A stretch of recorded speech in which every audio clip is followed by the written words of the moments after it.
Thank you for joining today's program, Exploring the History of Self-Service Stores. We are pleased to have Lisa Tolbert join us today. Lisa grew up in Tennessee and teaches American Cultural History at the University of North Carolina at Greensboro. Today, she will discuss her newest book, Beyond Piggly Wiggly, Inventing the American Self-Service Store. Lisa's book is available here at the Gwinnett County Public Library or through the University of Georgia Press website. Thank you, Amy. I'm so happy to be here today to share the book with everybody. This book is the picture that's on the cover is kind of the money image in the whole book. It's a store that from Kentucky, and the checkout line of that store, and I'll say a little bit more about that later in the presentation. But I wanted to start the presentation with another picture that I think just really kind of evokes the main point of the book. This is a picture of a kindergarten class that did a social studies lesson in Chicago in the early 1920s. And when they did this lesson, Piggly Wiggly had been open in Chicago about a couple of years. And the teacher that organized this lesson asked the students to started the lesson by asking them to list what kinds of things are there in a community. It was a lesson on community formation, community organization. And the students listed stores. They included a grocery store, fire station, and then talked about residences and stuff. And the teacher then said, okay, organize those, build that your list. Let's build the community and organize your list into two different streets, a residence street and a commercial street. And the children ended up making their grocery store into a Piggly Wiggly store. And this photograph is striking because it shows they put their Piggly Wiggly store right next to the department store on the big main commercial street in town, and not in a residential neighborhood. And in the 1920s, that's where grocery stores were. And so Piggly Wiggly and other self-service stores that were created in the early 1920s really did reshape the urban spaces and small town spaces, because it was really unusual for a grocery store to be on a main street, but that's where Piggly Wiggly stores were. And I think this photograph also evokes main points in my book, because I'm very interested in self-service stores, not simply as business history, but as social and cultural history. And these students really demonstrated more than they realized about the connections between consumption and social formation. And they show that they recognized that Piggly Wiggly was not like other stores. You can see close up that they blocked the front door with a turnstile. And that was the main gear that turned the self-service machine. So I wanted to begin really by talking about why Piggly Wiggly should be the focus of a book. And it's a funny name, right? It's hard to say it without laughing. I came to understand that Piggly Wiggly is honestly one of the most expensive, most important businesses in American history. Before 1940, Piggly Wiggly was the only chain with a self-service organization to it, self-service operation, that had a national store distribution network. Before 1940, that's just amazing to me even now. Piggly Wiggly is as important as Amazon or Walmart or more familiar kinds of national names that we think about today.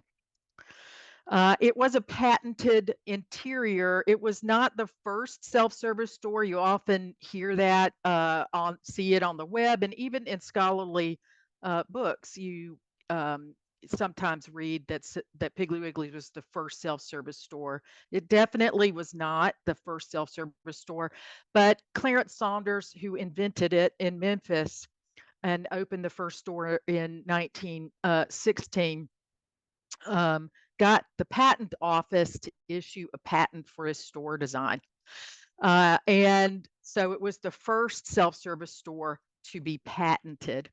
And you're seeing on this slide on the left here, the first patent that Saunders received. And that's the one that you'll usually see reproduced in any sort of references to Piggly Wiggly. But I'm here to tell you today that this store design was an utter failure from day one. They opened the store the first day, and there was a big crowd, and they couldn't get people checked out fast enough, and so it was a major disaster. And Clarence had to close the store and redesign it. He closed it, I think, for like a week or something, and reopened.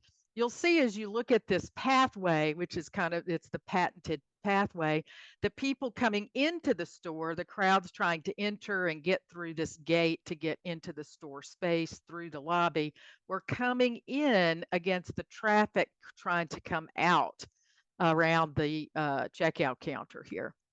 And so Saunders took another year in Memphis experimenting with his store designs, and was able to finally convince the patent office to give him a second patent, and created a new checkout process that worked better.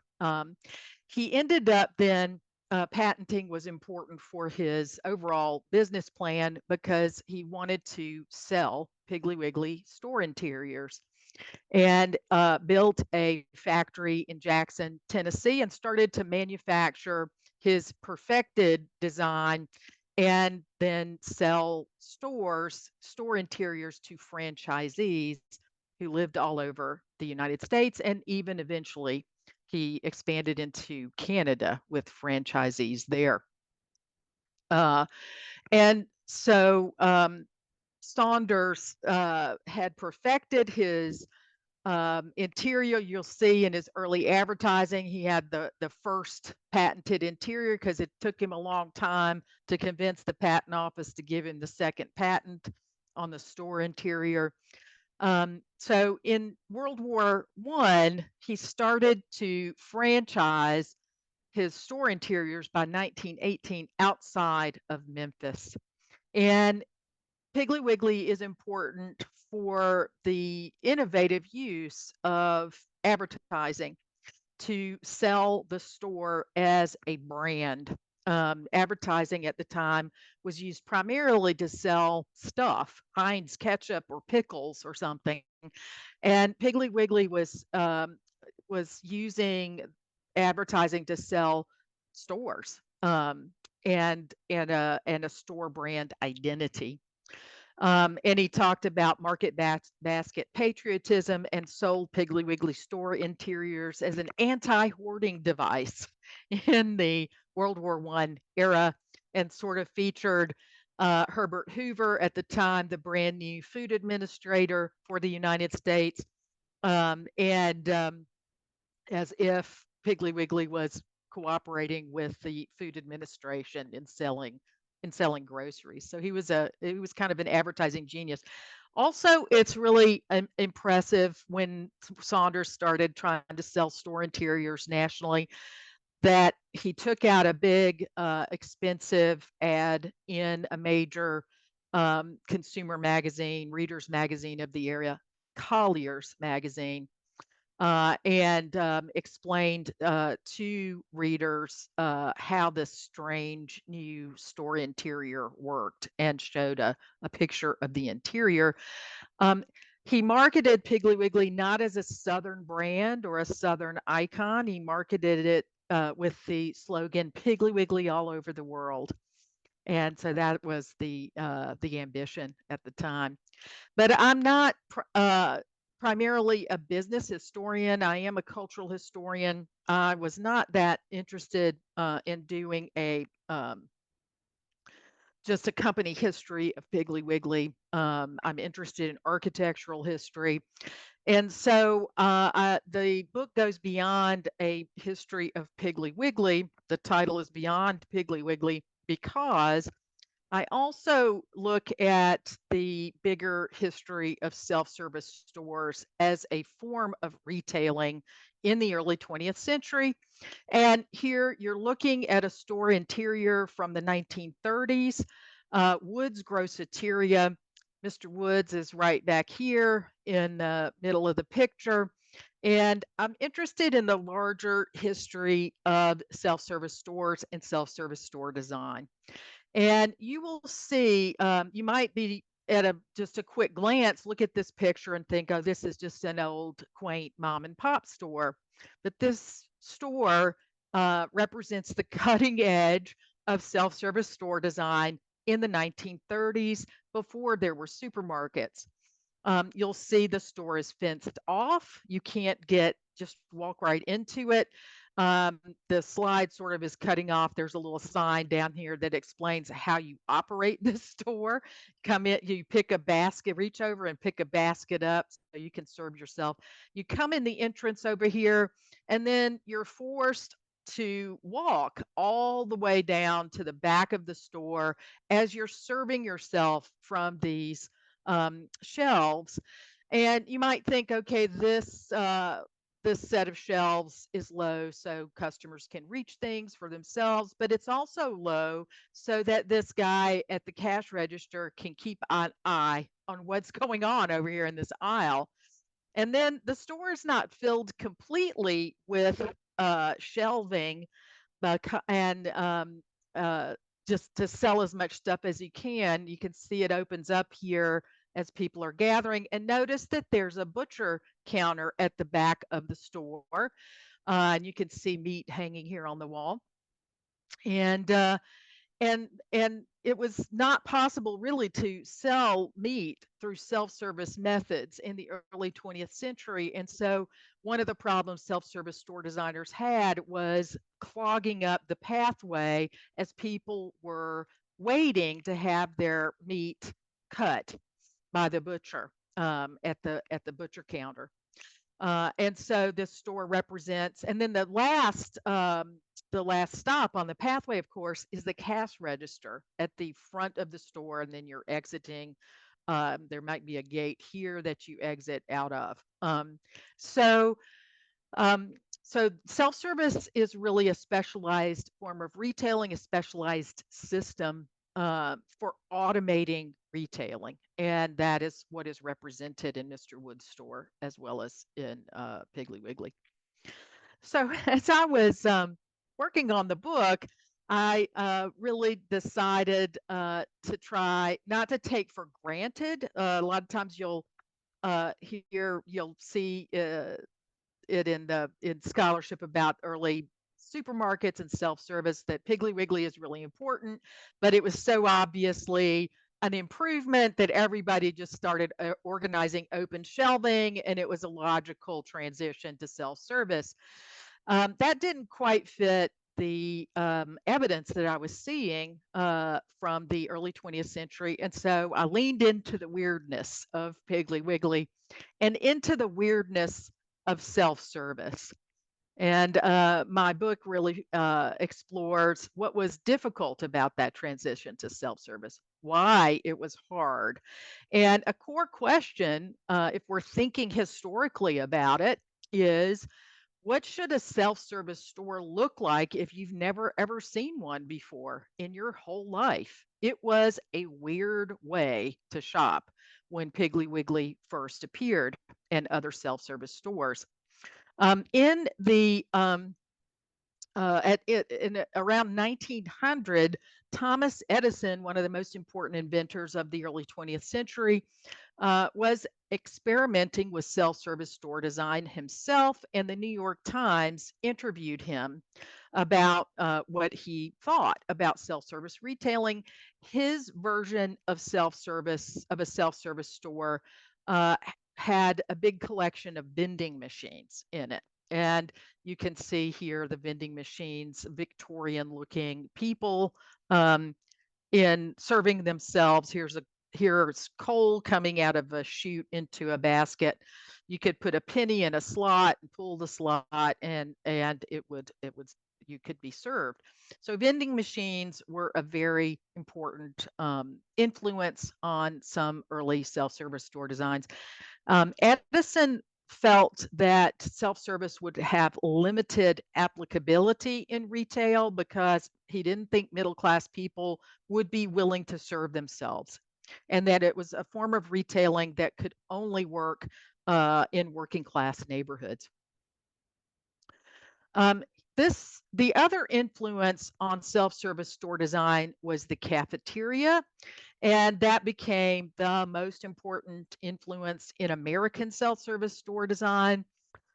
It was more affordable in terms of how to put the organize the store and the operate the store through cafeteria methods. The store that you're looking at here opened in Pomona, California, a full year before Piggly Wiggly opened in Memphis. It's the Pomona Triangle Groceria. The man who started this store eventually ended up creating a chain of stores called Alphabeta.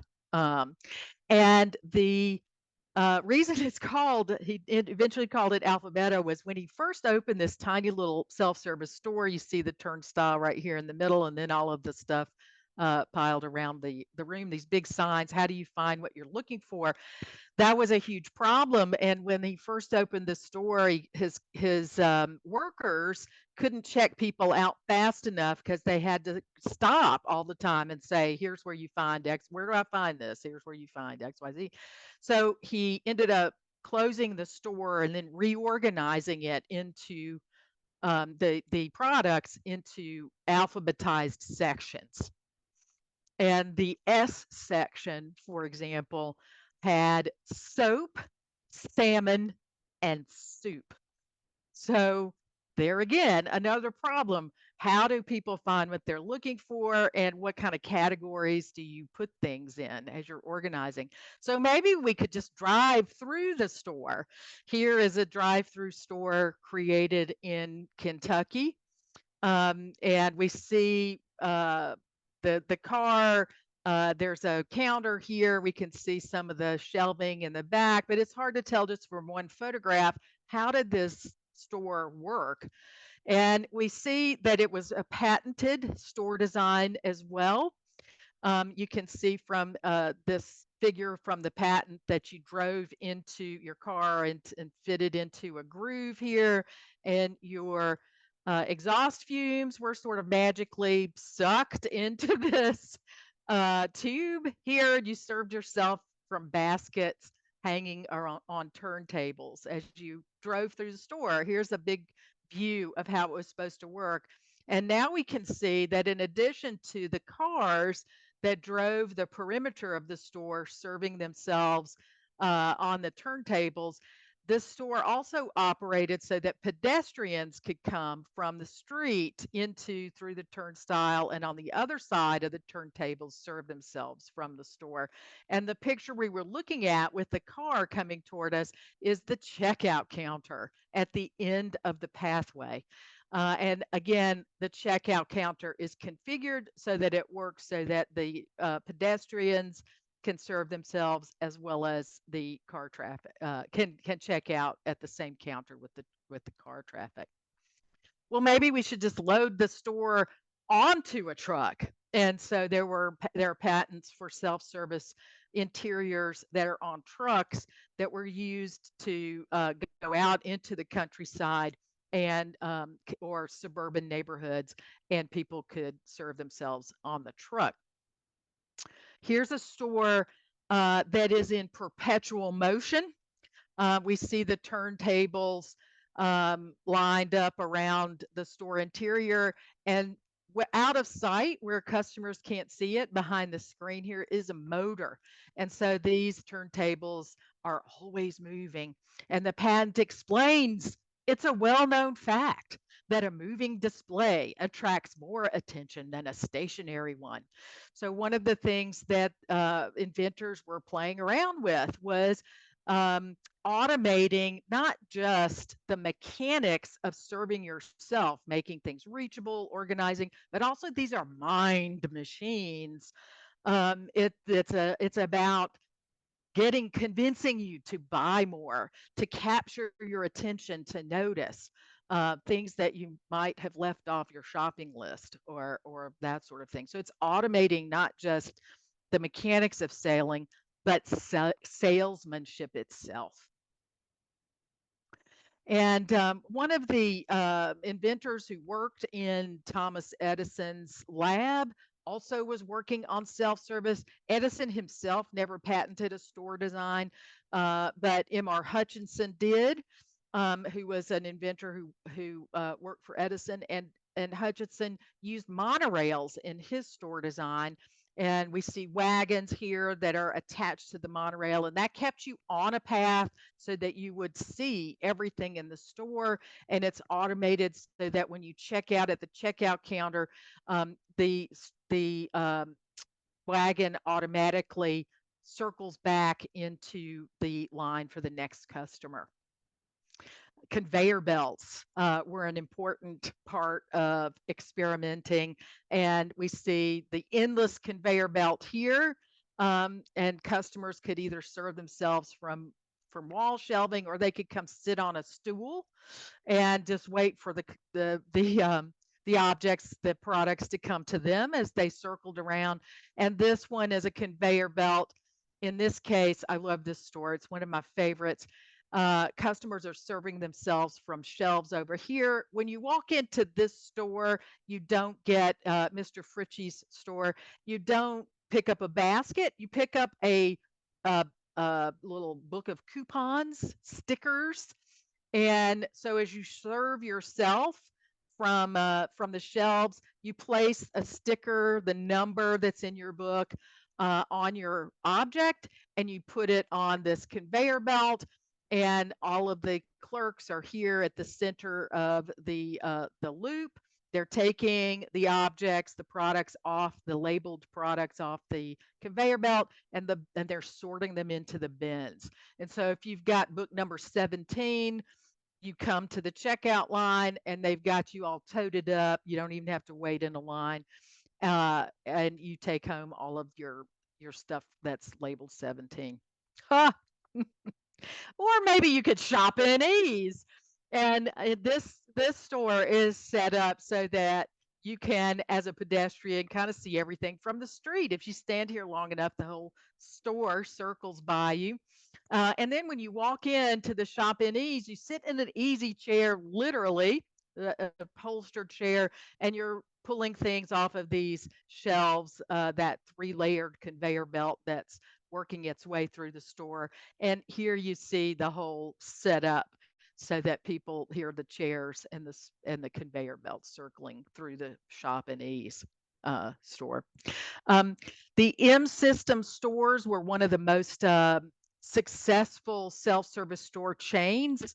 They were more regional than Piggly Wiggly, and served the Midwest and the South. And zigzag layouts like M System stores. This picture shows the interior is an M shape in this case, or this is a different zigzag layout. The zigzag layouts were supposed to make it possible to keep customers always visible. And there were no dark corners in a zigzag store. So as you look at all of those like wacky looking store interiors, all of those patented interiors, what I felt for a long time looking at this evidence was, okay, what do we do with this? This is a sense of overwhelming variety.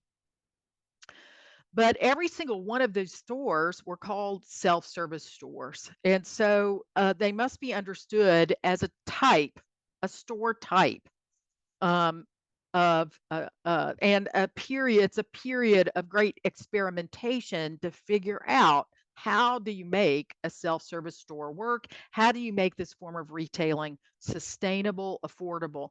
Piggly Wiggly was one of the most expensive store interiors of its day.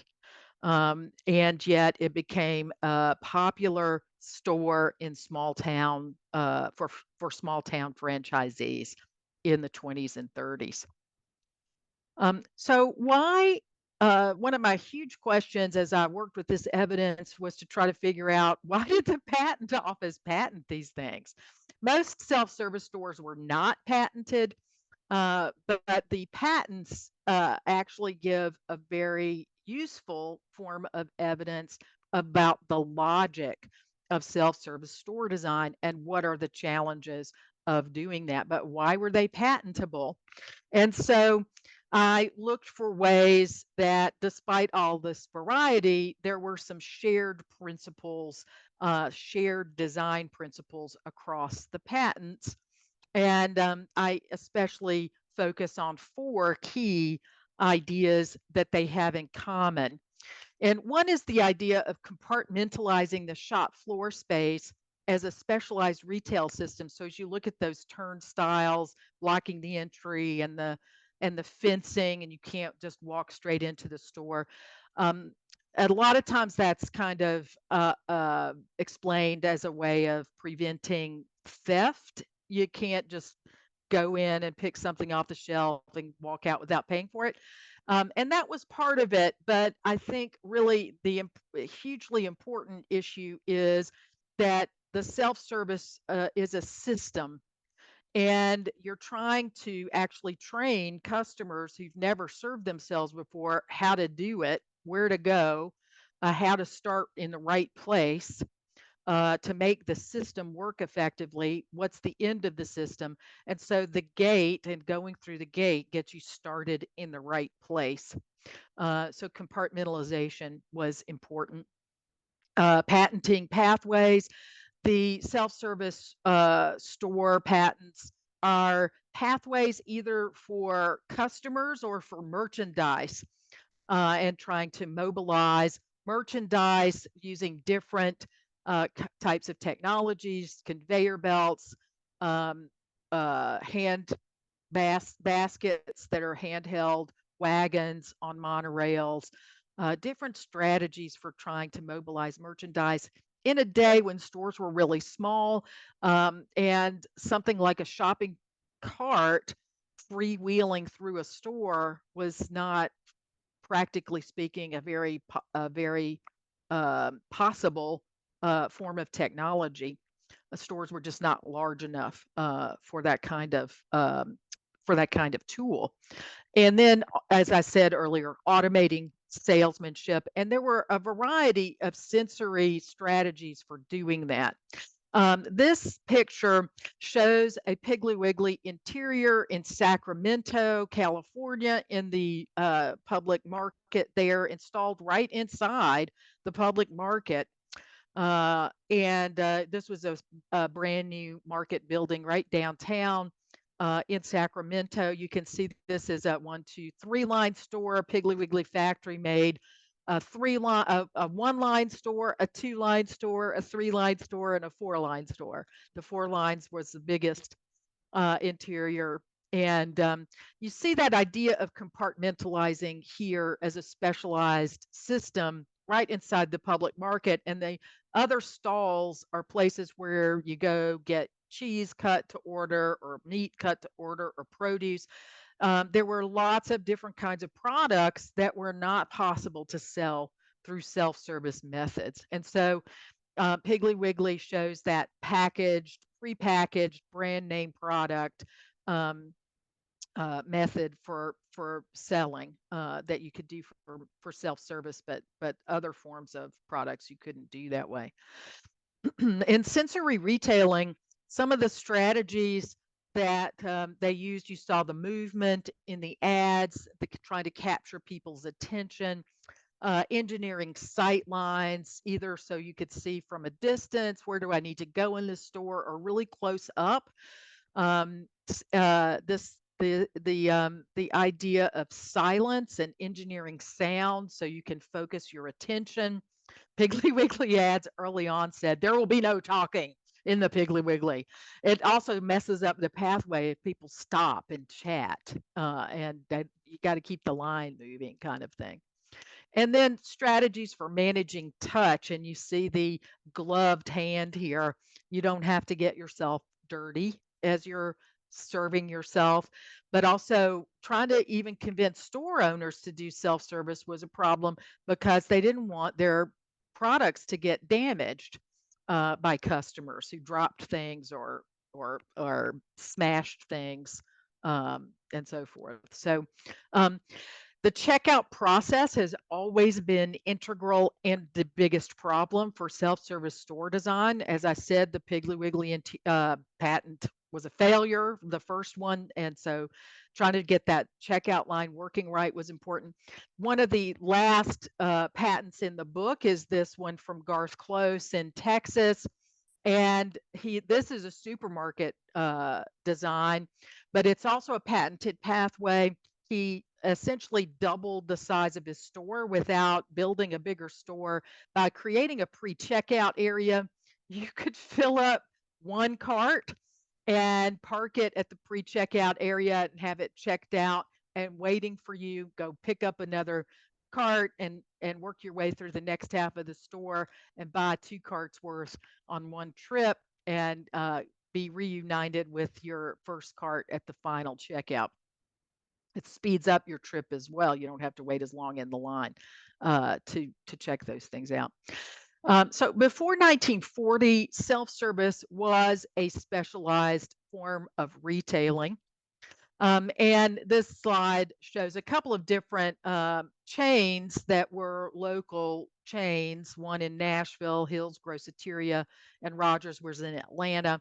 And you'll see that they're compartmentalizing self-service within their own chain system. Not every Hills store was a self-service store, and Rogers bought Nifty Jiffy, so they incorporated a self-service set of stores within that Rogers chain, and Hills had 2 locations that were self-service locations, and the rest of their stores and neighborhoods were regular clerk service stores. There was a business census in 1939 of self-service stores and supermarkets, and they counted a total of almost 400,000 grocery stores in the United States. It was the quintessential small business of the day. Only 31,000, a little over 31,000 of them were self-service stores. And the Census Bureau thought that was an overcount of self-service stores because so many of them were really small. At least half of them, more than half of them, were really, really small stores. And so the Census Bureau thought that the small grocers actually didn't even understand what self-service meant. The Census Bureau thought, well, these guys thought that means self-owned, that you run it yourself. But actually, photographic evidence, and the book has, I think, over 80 illustrations in it, and some of them are photos of early store interiors. Photographic evidence supports the important role that small grocers and small businesses played in the early invention of self-service store interiors and store designs. And I argue that self-service was a small business invention. It's tempting to look for the origins of the supermarket in large stores, and that's often what you see in histories of the supermarket. What are examples of the largest stores, precursors of the supermarket? But the supermarket, I argue, was invented in small store spaces. And we see this in the earliest supermarkets that were built in the mid 30s during the Depression. Big Bear in Jersey City, the self-service, specialized, compartmentalized section of the store. You enter in a controlled way. You have to exit through the cashier booth and pay for the self-service stuff. Here's the basket bin. And then the other half of the store is stuff that you can't sell through self-service methods. These are clerk concessions, and these are actually different businesses, and run through clerk service, not self-service. Which brings me to, I'm sure you're wondering now, because we don't do anything but self-service anymore. This was a big question for me. How did stores work? How did it work to shop before self-service?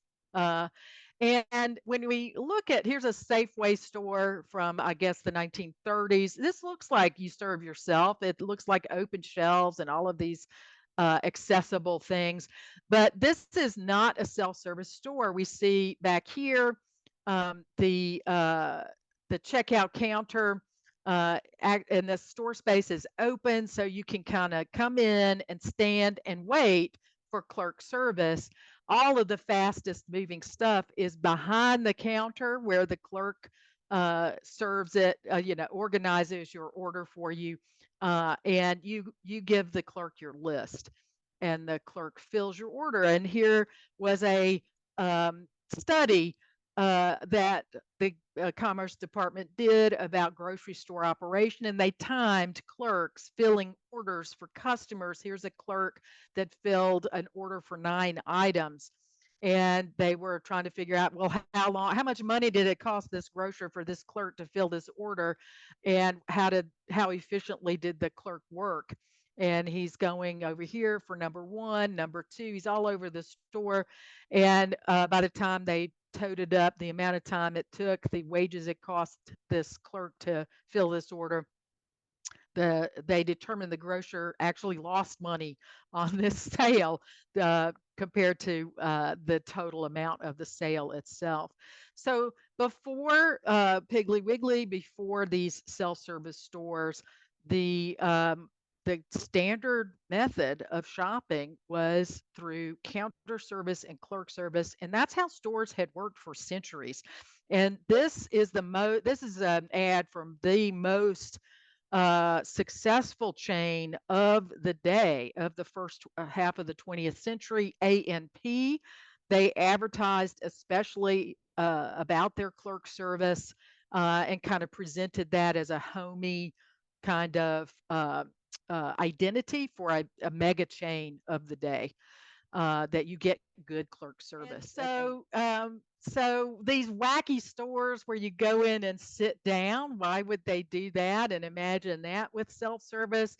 When we think historically about it, you can see this ad even for an 18th century grocer in London, and people sitting at the counter chatting. It wasn't so unusual for people to sit when they shopped before self-service took over. I'm also interested in self-service as a social practice, and the store as a social space, and how self-service changed that dynamic.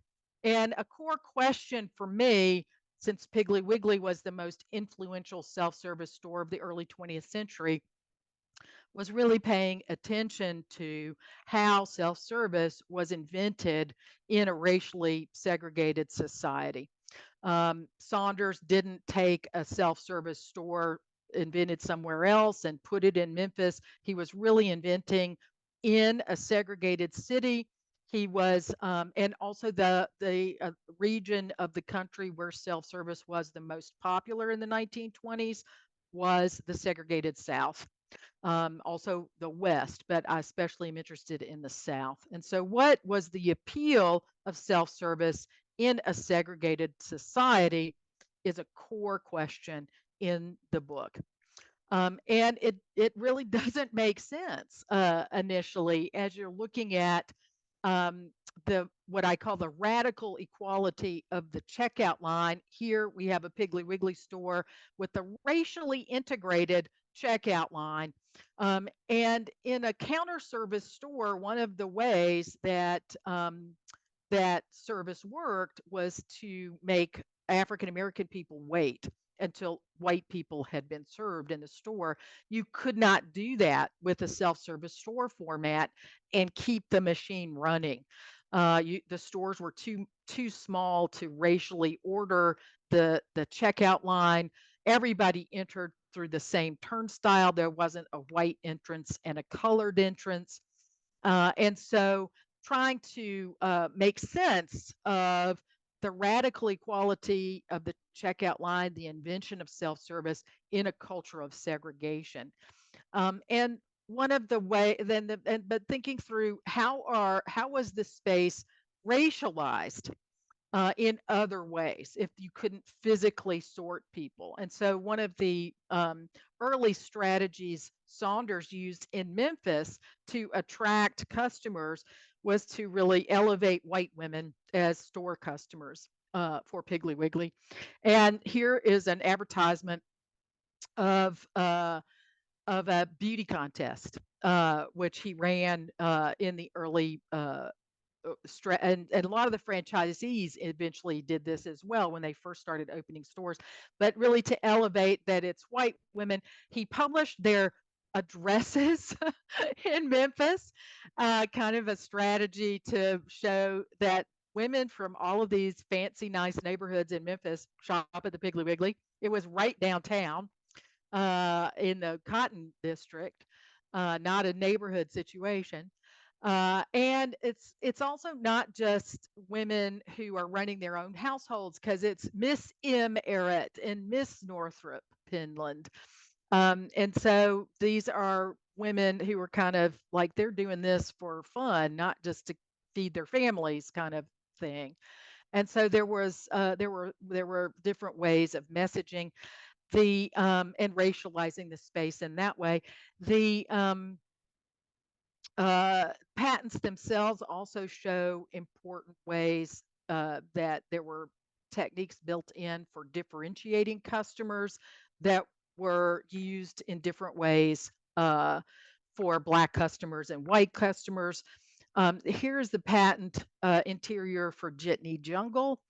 And William McCarty, who was the inventor of Jitney Jungle, emphasized the surveillance advantages of his patent. The clerk at the counter could see all customers through the store. So he's actually both a watchman and a clerk. And here's another strategy in a store from Texas of the manager's office has a window. He can look down and see everything. And the book explores some incidents of using the surveillance features in a racial profiling way uh, and prosecuting shoplifters and so forth in a racially profiled way. And here we are back to the cover image. You can see now this bigger picture of this Piggly Wiggly store in Kentucky, and this amazing checkout experience of an African American woman experiencing the kind of tensions of that radically equal shopping experience in the checkout line. So the book explores that social history and regional history. It was interesting to finish the book during the pandemic when stores were confusing, stressful places and changing in disorienting ways. We have a lot of experimentation going on now with new strategies, new mechanisms for doing self-service. Even before the pandemic, I was very interested in the Amazon Go stores that were opening. And they were advertising these are cameras in the ceiling, so surveillance features evoke the continuities of self-service store design history. The turnstiles today with fancy phone scan apps and that sort of thing to get into the store look like these brand new kind of high-tech things, but they're actually a kind of return to the mechanisms of controlling self-service entry. This is an early Piggly Wiggly icon image. It's still all about the checkout these days, the just walk out stores.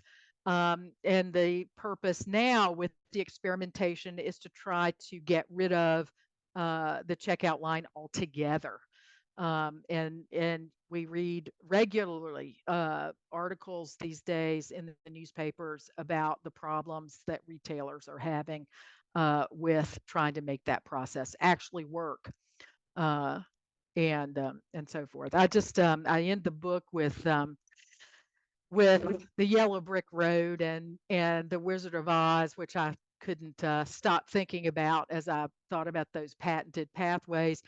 But also the Charlie Chaplin movie Modern Times kept coming to mind as well, and the scene where he's literally sucked into the machine and becomes part of the gears. And that's what we are as self-service shoppers. At the end of the day, we've been sucked into that machine. So that's it for my presentation. I'm happy to answer some questions. Thank you so much, Lisa. I think that's a great overview of your book. And I know I find it very fascinating for something like this that maybe most people aren't aware of, the history. We have a few comments and a few questions in our chat. So Scott says, thank you. I am so accustomed to self-service that it's hard to imagine any other way to shop.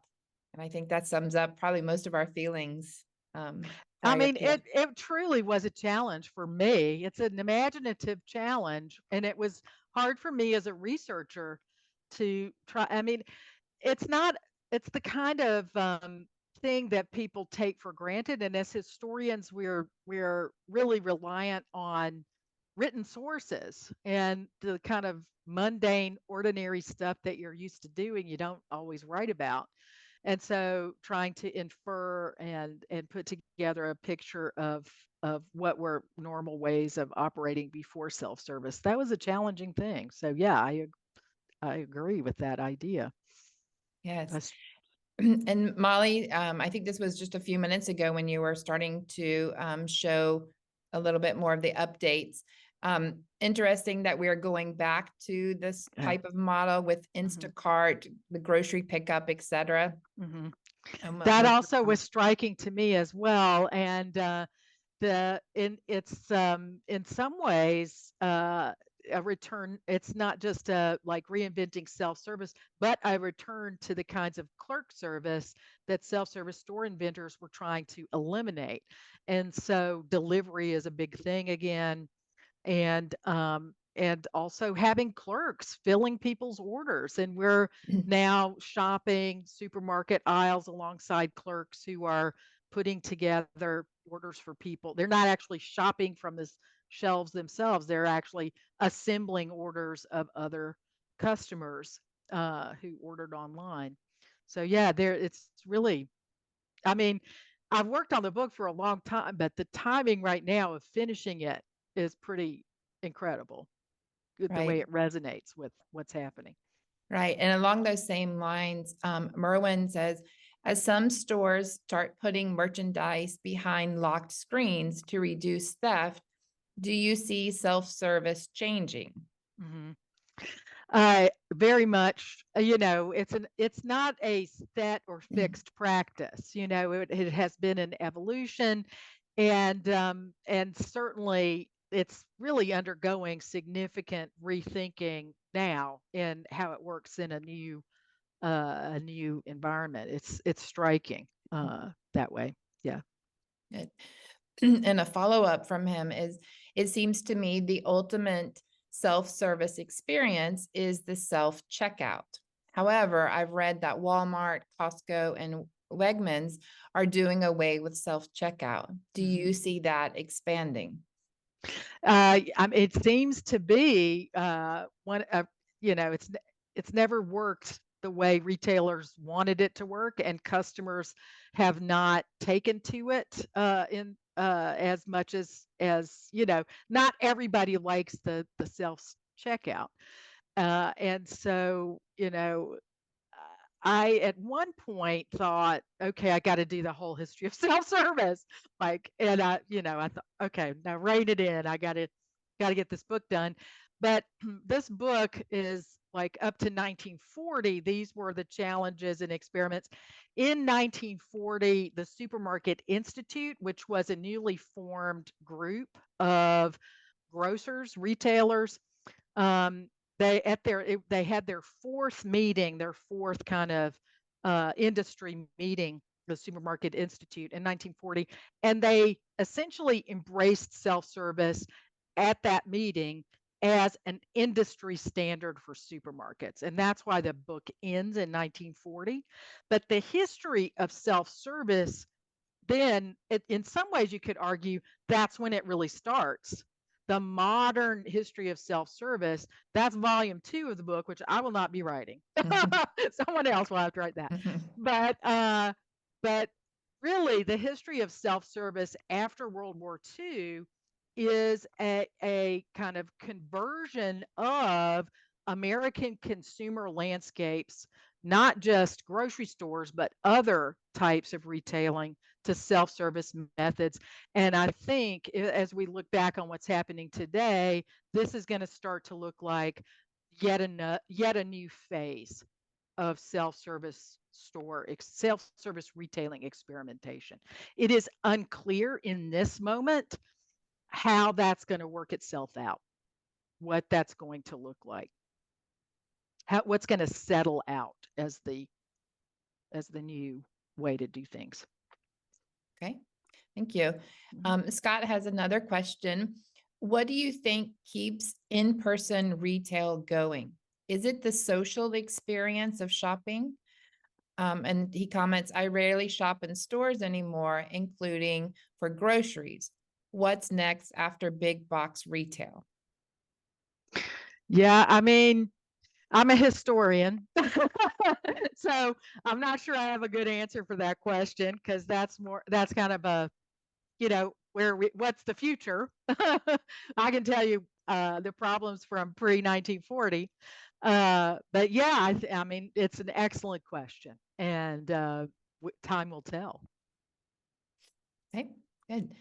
Beth asked, with difficulty in finding grocery clerk staff, have you seen any movement toward automating, collecting, and ringing up groceries, i.e. use of robots? Oh yeah. Again, that's a what is happening today question. I'm less of an expert on that kind of topic as what happened in the past. Um, and that has been an experiment, an area of experimentation all along. There's actually some interesting histories of the cash register and how grocers played an important role in early cash register experimentation and making cash registers work more efficiently to ring customers up, and also to monitor clerks, to prevent clerks from stealing from the store and so forth. So that again also has a long history of complicated experimentation. Merwin comments, I think the social experience of shopping is understudied and underappreciated. It's the modern town square. Kind of focusing there on that social aspect of the self-service store. It is really true. There's a lot of study of bigger stores. There are a lot of books about department stores. There actually is a lot of good research about the supermarket. But I think the niche for my book is that small store experience, and which was the really kind of common experience, everyday experience of people was in small stores, and those are hard to study. If you go into an archive, you're more likely to encounter records of big companies that have been collected, big chains, and so it was a challenge to do the research on the small stores because you kind of have to really um, pull together a lot of different kinds of sources to find evidence for studying the small stores. And I was wondering, have you ever had the opportunity to visit the Pink Palace Museum in Memphis that has a small replica of the Piggly Wiggly store? I have. The Pink Palace, if not everybody knows of what that is, was a house that Clarence Saunders was building. He made himself into a millionaire selling Piggly Wiggly store interiors. I think I forgot to explain that they kicked him out of the company in the early 1920s for a stock market scandal that almost bankrupted the company. And at the time he was kicked out, he was building this big mansion in Memphis, and they called it the Pink Palace because it was built out of this pink marble that came from Italy. And now it's a museum in Memphis, and they do have a replica interior, and I can't remember which version of which patent they've built it from. It really is challenging to do this work because you can't just go do field work and study these stores, right? So the pictures were really important evidence to kind of figure out how did they look, how did they work, who shopped in them. If you look at advertisements, for example, in the magazines and so forth, it looks like only women ever did grocery shopping. But if you look at the pictures of store interiors, there were a lot of men doing shopping in self-service stores. So that was that I would be interested in more research on that issue. Yeah, and I think in your book, we mentioned while we were talking before the webinar started of the amount of photographs and other images that you have in there, and I think that makes it just adds the appeal to all your wonderful research you did, but it really makes a clear image of what those stores look like and how the community embraced that new technology that was happening in their community. So I do appreciate those photographs that you included in there. Well, thank you so much. The press, University of Georgia Press, was marvelous to work with. They did a wonderful job with the design and helping to integrate the pictures, so they went with the text right. So as a reader, you're looking at the right image at the right time. That's a design challenge. Yeah, so that was just a marvelous thing to work with them and get those pictures integrated. Great. Well, Lisa, I think we're just about out of time. If we don't have any other questions, we did receive several compliments and excuse me, thanking you for writing this book. Again, Beyond Piggly Wiggly is available here at Gwinnett County Public Library, your independent booksellers, or also from the publisher, the University of Georgia Press. And so again, wonderful. Lisa, thank you so much for spending an hour of your busy schedule with us, and we greatly appreciated your talk. I do appreciate the opportunity. It's been nice to be here. Thank you so much.